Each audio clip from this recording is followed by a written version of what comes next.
nagaan biyyaame.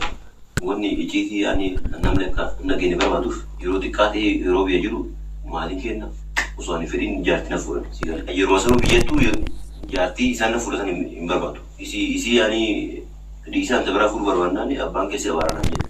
Yoo isii ansi fuudhe tana dhiiftee dubartii biraa fuute kan kee dhagaye silleen beeku si akka dhalle si abaaranii naan jedha. Icciitii kana jira. Adaammaa si abaaranii an jecha.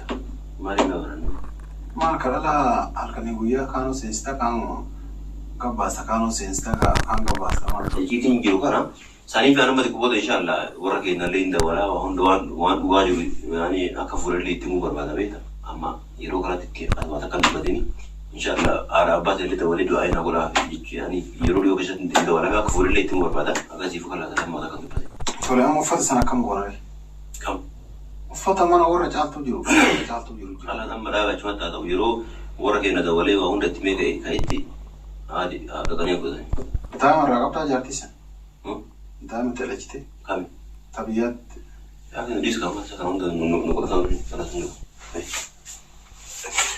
Daa'ima irraa qabdaa kana qabaatee dabaatee kun icciitii yuusitti birmaatti himis hin jireen hundi biramaan. Laa inni maama. Inni maama. Alaabaa akka lolli baasa. Laa lollu malee. Waan akkanaa ila keessa hin jiru. Asla waan akkanaa waan akkanaatiif mana kan keetii gaaju. Yaa akii osoo dhugaa jirtu namatti himte. Dhugaa jirtu osoo namatti himte wanni baltu tokko illee hin jiru. Anaan babar himuudha amma xiqqoo booda inshaallah warra keenya dabalee waa hunda akka fuudhee akka fuudhee jirullee. Yaa anuun hima ofiin jigginati. Maaliif? Anuun hima warra keessanitti illee haa ta'uufi anuun hima. Wanni si hin geenye. Awwaala kallee naan himi anuun himata. Ani immoo si himaa jedhe ofiin jigginii. Dhiiba wanni anaafati immoo akka lolli. Assalamu alaikum warahmatullahi wabarakatuh. Ashama arka fuunee jirtu ummata qashtii ummata jaalalaa fi ummata kabajaa akkam jirta fayyaa keessanii. Alhamdulillah ammas viidiyoo takkaan qabannee walitti deebinee jirra.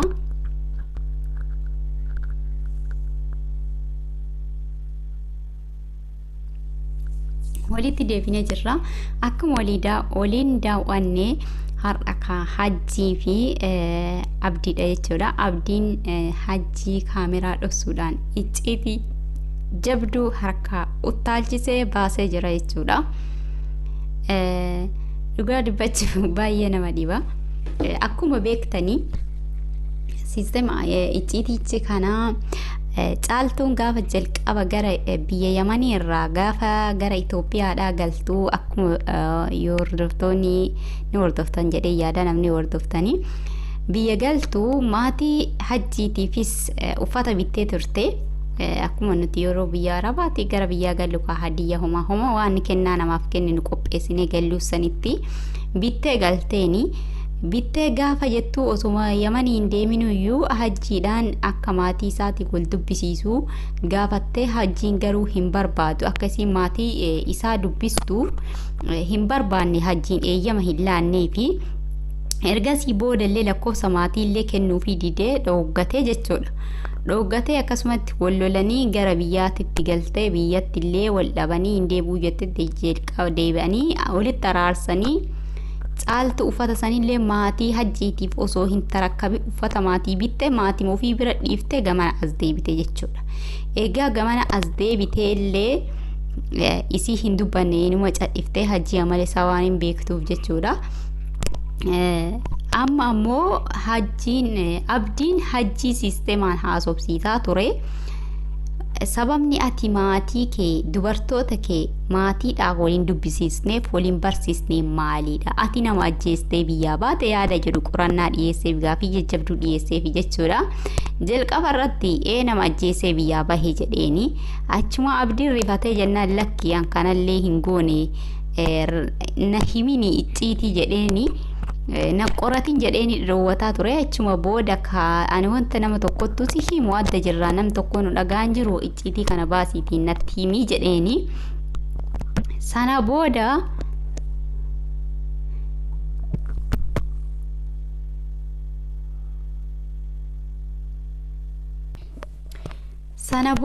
hajjiin icciitii gadi baase jechuudha. Gadi baasee dubartii biraa biyyatti fuudhee akkan ijoollee irraa qabudha kan dubbate fuudhee sababni osoo maatiin koo osoo an hin jaalatinii abbaan koo kan natti fuudhe jedhee erga natti fuudhee booda an hin barbaanne abbaan koo anti yoo anta biraa fuudhaa jennaan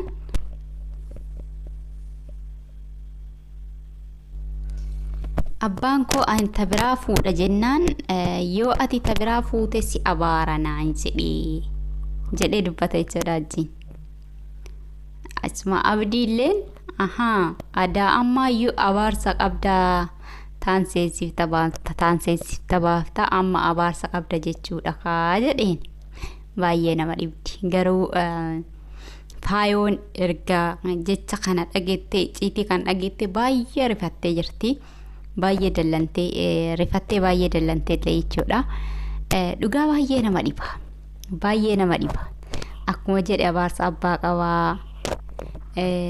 Maatii duraa san akkuma jedhe dhugamaa fuudhee qabaa ta'e yoo isitti safee isiillee gatee daa'ima hojii akka maletti biyyatti cinqamaa jiraate tarii abaarsa irraa argachuu dandeessi. Maal jenna abbaa manaati ilmoo isaa hojii yoo ka cinqamaa jiraattu taate qarqarsa irratti wanna barbaachisu ulaagaa daa'ima isa hojii yoo ka hin guunneef ta'e isii irratti yoo kan safu ta'e rabbiin ammootuyyuu safuu sanni deebisaaf jechuudha. Kanaaf hundaafuyyuu haqiqaa jirtu isaafiniif rabbitu beeka. Dhugaa garuu baay'ee nama dhiba akka kootiitti jechuudha. Hajjii dhugaa dubbachuudhaaf dhaloonni lafaa dhufu kana yoo laalanii maal irraa baratan kan jedhu na yaachisa. Haa ta'u garuu hajjiin fakkeenya dubartoonni bakka fakkeenya yoo dhiirota arrabsuu fedhanii hajjii maqaa dhaatanii jechuudha. Dhugaa dubbachuudhaaf ijoolleen Oromoodha dhiirota wajjin hundaa miti. Cinaacha sakkocha foomuluu ajeessaa itti Oromoo yeroo mammaattu jira bakkee jirutti kan rabbii ofii sodaatu kan amantaa ofii qabatee deemu ka haqa eegu ka haqa ofii ittisu inuma jira bakka jirutti jechuudha. Haa ta'u garuu dhugaa baay'ee nama dhiba.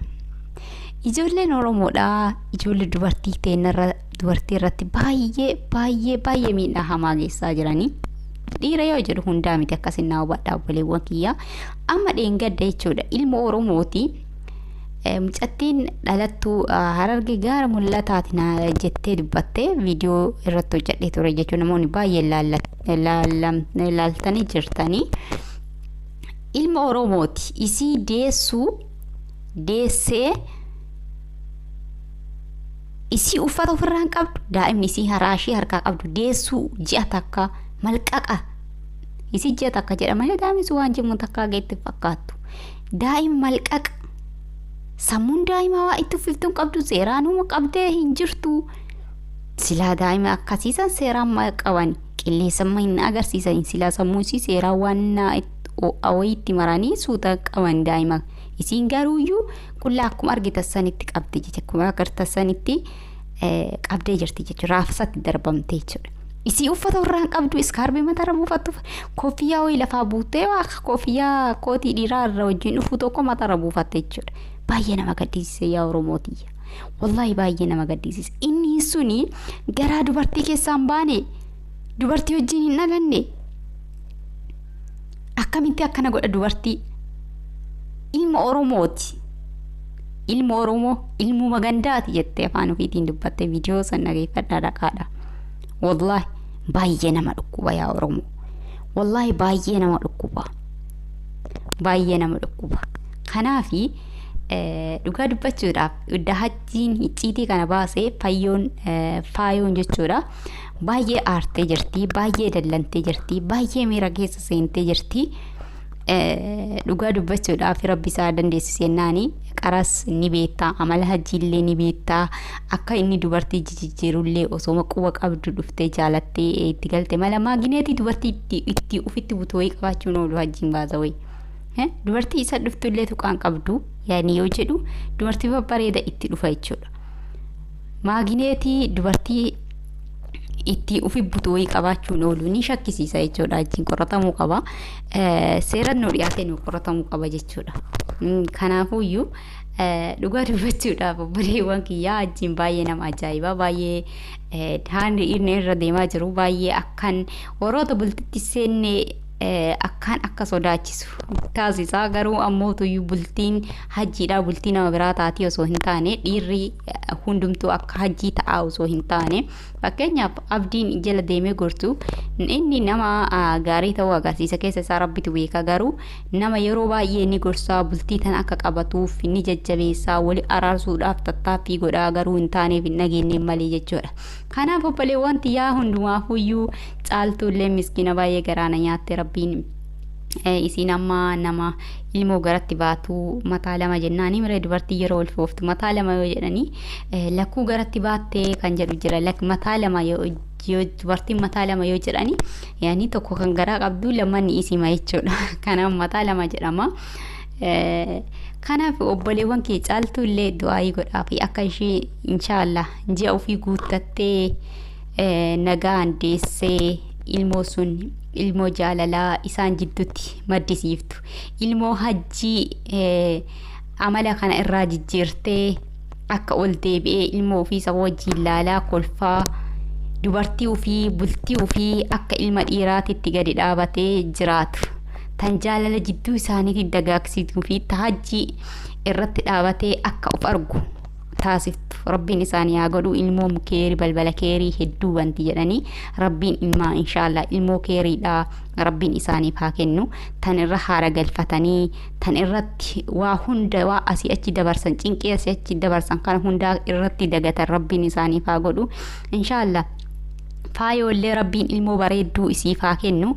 Dubartiin takka yoonii gaahilatti seente ilmoo wajjin bareeddi, ilmoo yoo argatte bareeddi, ilmoo yoo argattes jireenyi bultiidha yookaan bultii sunuu maal akka taate mi'aa bultii saniituyyuu ilmoo wajjin dhandhamti waan ta'eef rabbiin ilmoo bareedduu rabbii isiifis haa kennu inshaallah. Hajjiillee rabbiin nuuf haa qajeelchu. Ilka ilma dhiiraa dubartii nagaduu dhiisee ol deebi'ee dubartii ofii tan harkaa qabu lamaan jabeeffatee jaalalaa fi kabajaadhaan akka amantaa kennaatitti deebi'ee taasii achi dabarsa hundaayyuu tooyibatee akka jireenya gaarii wajjin dabarsu rabbiin kadhadhaa fi du'aayii goonaaf isiniin jenna. Caaltuulleen daa'ima bareedduu daa'ima jaalala jidduu isaaniitiin magarsituu fi dagaagsitu rabbiin isiif haa godhu. Isinii isin jenna obboleewwan kiyyaa viidiyoo isin irratti neeressu hamma viidiyoo biraatiif walitti deebinutti assalaamu alaikum warahmatullaahi wabarakaatu.